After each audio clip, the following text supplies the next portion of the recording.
All right, Ryan. So I thought the quarterbacks looked good for Oregon. I thought Gabriel got off to a rough start, settled in, looked solid.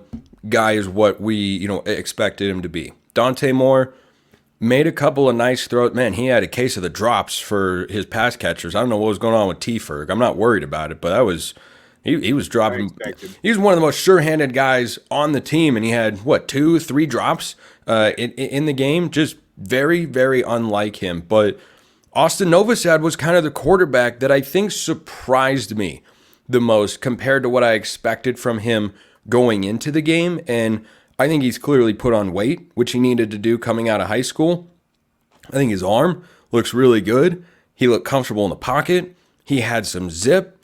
I was really impressed. What did you see from Novosad? Yeah, I agree. And everything we've heard from the coaching staff and everything else is that they really love him, and he throws a great ball, and the receivers really love. Again, I think that the way the transfer portal works is you're always going to have these guys come in and come and go. A guy like Novosad is a guy that you don't even know if he's going to be at Oregon or not. That guy could be starting for somewhere else in the future. We don't know.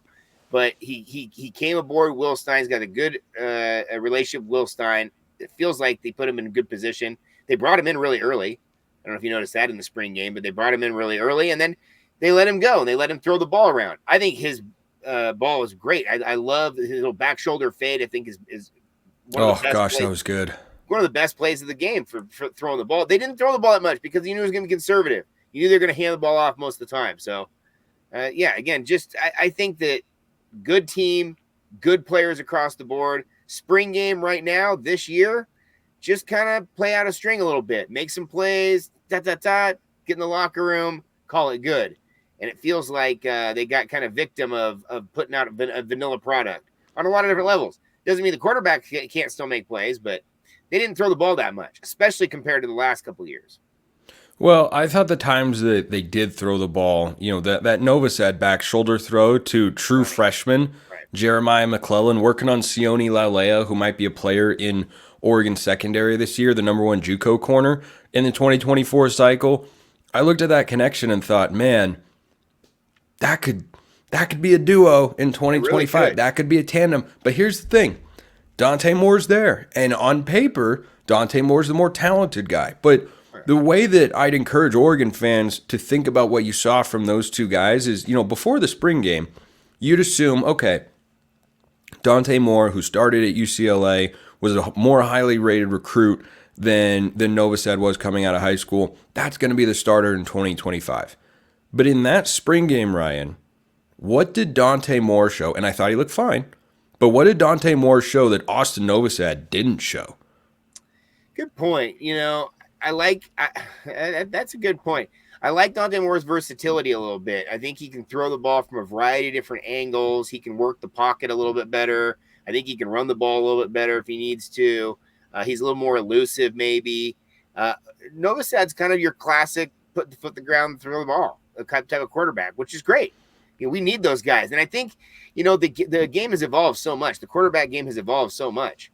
I mean, you got to be able to do everything. And I think Dillon Gabriel, is a perfect example of being an old quarterback, an elder statesman. Look at Bo.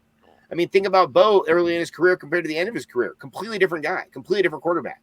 And you had to kind of go through each one of those stages to be the actual quarterback that he needs to be. Hey, you still need to get a couple yards. You're still going to put it, tuck it and go if you need to. Even when he needed to get that first down, when he couldn't even walk with that Utah game where he broke or hurt the ankle, still dove forward, got the first down. That helped get him some points in the NFL draft. I swear to gosh, So, the way that I look at quarterbacks is you got to do a variety of different things. What Austin Novosad can do right now is throw the ball.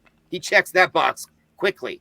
Can he get out of the pocket? Can he elude the rush? Can he call the offenses? Can he put the guys in the right place? All that sort of stuff. That's the sort of stuff you're paying Dillon Gabriel to do. That's the sort of stuff that veteran guy, calm everybody down, put people in the right place, check out of this, check out of that, see what the defense is doing, chess match sort of stuff. The early stuff is being a college quarterback is just, can you throw the ball? And Novosad can definitely throw the ball. I think he could probably throw the ball better than anybody in that room.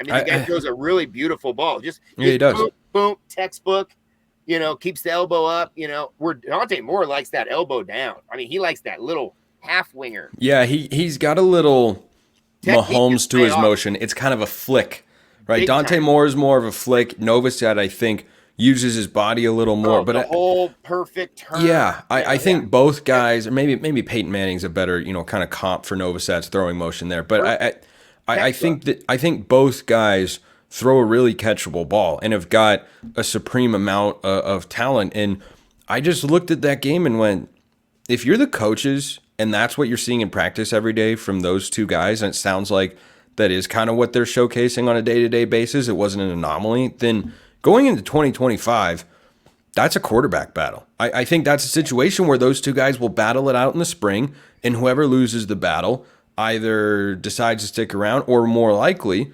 transfers out. And then your backup quarterback is one of Achilles Smith Jr. or Luke Moga. And while, since I mentioned Luke Moga, holy crap, that guy's so fast. Super fast. I mean, and we watched him last year in track. I mean, you saw it on the track. I mean, he just he looked more ready than I thought he would. Well, I would agree with that. And I think, enrolling early, give him a leg up on the competition a little bit. He's excited to be here, man. He wants to compete. And the way that he goes about his game, he can compete right now because he can hand the ball off. He can get the zone read.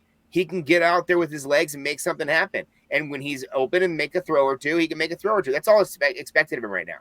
He's not expected to go in there and have any sort of command of the offense or throw the ball all over the place or make all the throws. He's a true freshman in a stacked room. There's no expectations. It's perfect for him.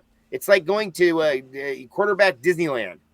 He just gets to go in there and work out and just get better at his craft. And again, like we talked about Bo Nix maturing over those years and becoming a better passer at the end of his career, Luke Moga will probably be on the same type of trajectory. Starts out very fast, got to go forward, got to change up a little bit, especially if there's an injury happening, which happens to some of those running quarterbacks.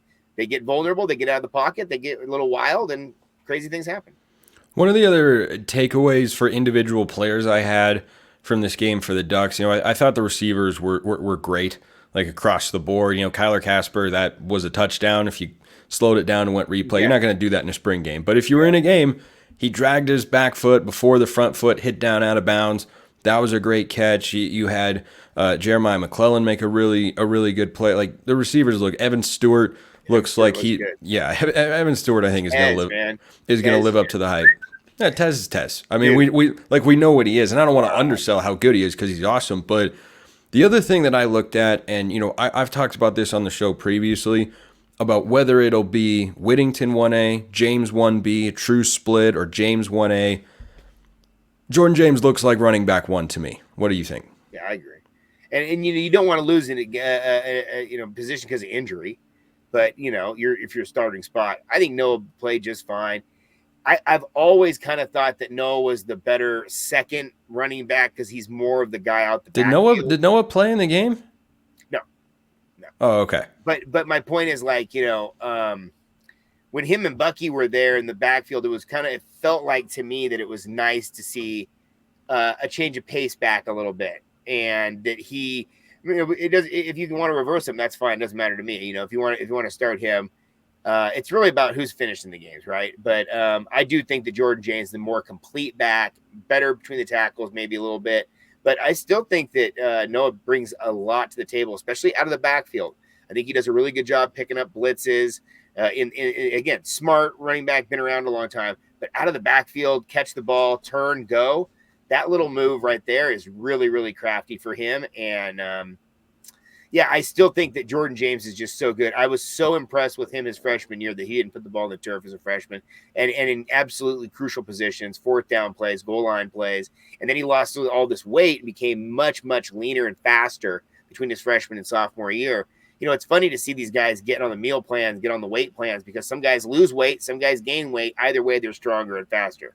And so it's incredible to me on the running back position. I also think that the running back position has some depth to it as well, because I think Jaden Lamar is one of those guys who's gonna do some things this year. I think he's gonna get his chances and get his opportunities, and I think he looks pretty strong in the middle as well.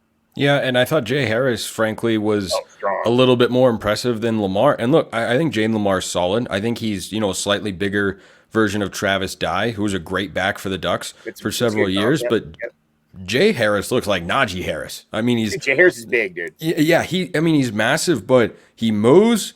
He's physical.